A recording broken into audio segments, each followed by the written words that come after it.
I think the younger group that backed up the starters a year ago, Tom, were guys that were on the rise. I talk a lot about Estes.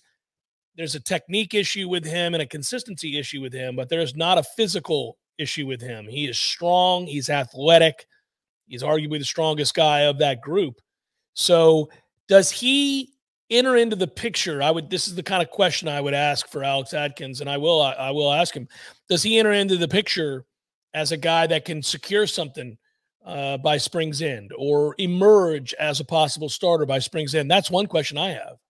Well, yeah, if you look at the group in general, there's going to be a lot of dudes that are unhappy at the end of fall camp because there's so many bodies and you're not going to put more than 6 on the field at one time. That's something that Mike Norvell has shown. He'd like to go unbalanced at times and create matchup issues, alignment issues for defenses. We weren't healthy enough to do that last year, post LSU game, and so you didn't see it as much after. But there are, I said it last week, and I checked myself after. Sometimes, we're driving home and you're like, is that true? Mm-hmm. And I said there's 12 to 13 combatants now, legitimate combatants for offensive line positions, not the walk-ons or some of the guys that maybe aren't going to pan out. And I thought, is that a real number? Let me go double check that, because I know there's at least 10. Oh, there are. So, your 2 deep is going to be filled.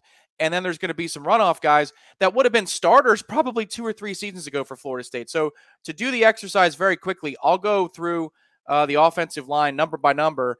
52, Robert Scott is where we start. Of course, he's a contender. Maurice Smith, yes. Kayshawn Sapp, development, but on the right path as a redshirt freshman. So you could say maybe. Bless Harris, absolutely. Jeremiah Byers, that's the guy you referenced, yes.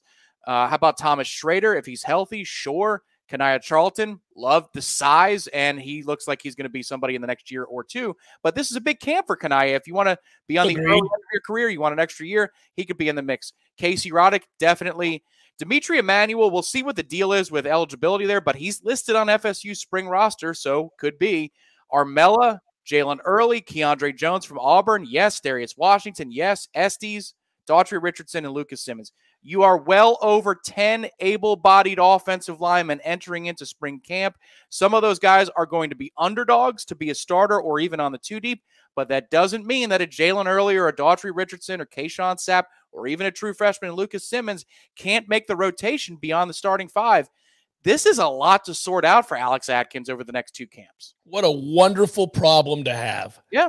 It's the first time our offensive line coach has had a conundrum or a real wait-and-see process about to play out in terms of depth of competition, not just starters, but depth of competition. The guy behind the guy will be competed for big time as well. It's funny to me, just a great example of what you're talking about. The last guy you mentioned as an able-bodied contender was a 5-star offensive lineman that everybody in the country wanted. That speaks volumes about where we're at. The fact that Armella is not a guarantee to start, and we know what kind of body composition and talent he possesses, the footwork, the length.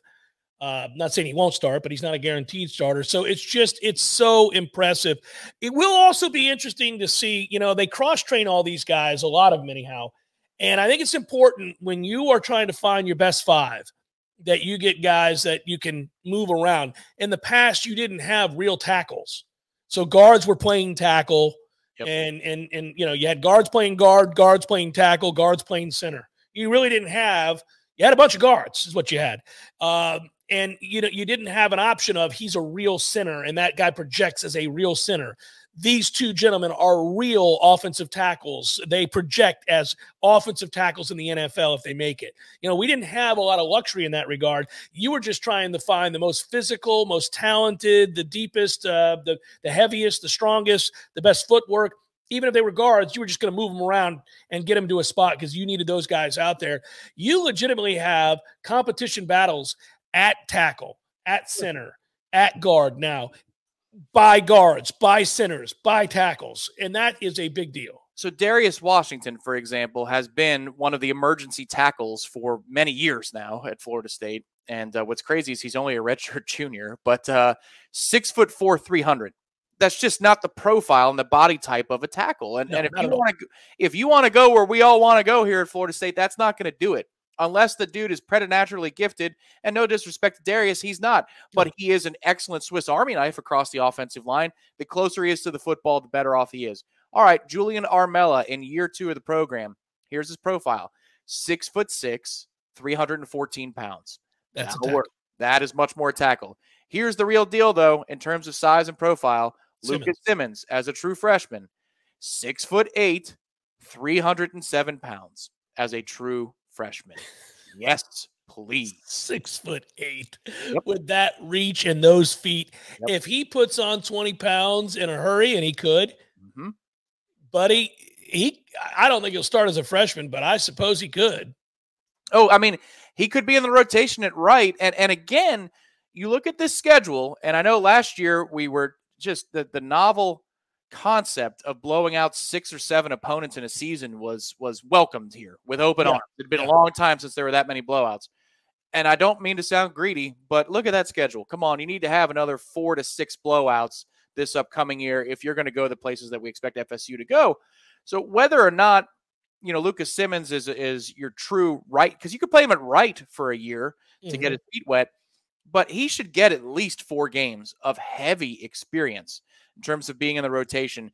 He will. Red shirt, but 6, and maybe he's good enough that they know. I don't know if he's gonna be around here more than. Yeah, I actually was about to interject that, Tom. I think that he could end up surpassing the 4 games because they might know they're not going to have him for 4 years. So you might as well just go on and get after it.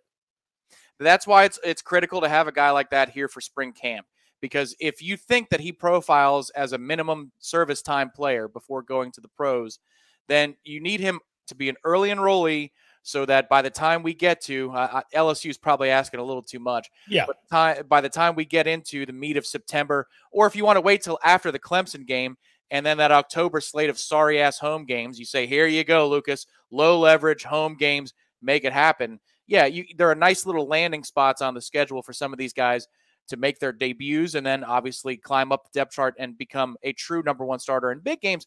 But that Lucas would have to skip over that very talented offensive line class from the year before. And Julian Armella is not here to sit either. So there are problems, but there are good problems. You could even see, in theory, by the end of the season, a guy like Robert Scott play closer to the football as well. Because if you talk to, people who know a thing or two around the program, they seem to suggest that Scott's best chance at the next level is to play interior, not at tackle. He's only 6'5". Yeah, you put Scott inside, and then your tackles down the line are Armella and Simmons. Yep. You got a little something going there. I think it will be intriguing to see this. We do this to the guy all the time, but I give Maurice Smith credit, but he's still not big enough at center. He somehow found a way and has found a way and played injured last year, so I have nothing but respect for him. It's just not ideal on a championship level team that he be your starting center. But who knows? Maybe he continues to put on weight, and he has done a really good job for them. So they are a lot of questions. These are the good kinds of questions. I guess our perhaps most pressing talking point is another way of revealing how far the program has come, and that is you have legitimate competition with starters that are guys that would play elsewhere, play with big-time expectations at programs that are top 15 programs, top 20 programs. We have not had that. We just haven't had it. You now are talking about the 2 deep in a way where you're like, well, that guy, if he doesn't win the starting job and he loses it to a redshirt freshman, he could transfer, because he's a starter somewhere. He would play big-time Power 5 football. I like having those worries. Yeah. I like wondering aloud what that means for this guy to lose a job and perhaps could go start somewhere else, not only our league, but maybe in the SEC or maybe in, the Big 12 or the Pac. It's just something to think about. It's a really good problem to have. And it's unique because we haven't had it. We didn't even have it last year. And we have it now in a way that is in spades. Yeah, it's better. It's better this year than it was at its best last year. But when you had a healthy Caden Lyles, which was a very brief period of time, and Bless Harris, you could do something like this. A little bit. But this is more talent top to bottom, especially when you're talking about the development of that 2022 recruiting class now being in their redshirt freshman seasons. But the benefit of it also, and we'll see what happens between spring and fall, but the benefit of it for spring is you conduct a much better practice. That's the deal here, is you have enough offensive linemen to field potentially 3, because there's some guys I skipped in there that I don't think are going to be in contention, but that doesn't mean that when it comes to practice against a third-team defensive line that they can't hold their own. Now you're talking about 3 sets of trench battles between the offensive line and the defensive line that gives your third-string skill position players something to work with. That film is not worthless to a quarterback or to a receiver or running back because they have normal amounts of time, and those trench battles are good. So that's the thing. They experimented with it briefly last year, but health didn't allow for it to continue. They did something similar to what Jimbo Fisher did back in the day, which was you basically had 2 sets of drills running concurrently on 2 practice fields because you were deep enough in the trenches. Yeah. And now I think you're back to that place. We'll see if Norvell does that, where he runs basically offense versus defense simultaneous on 2 sides of the field. Could see it starting in a couple weeks.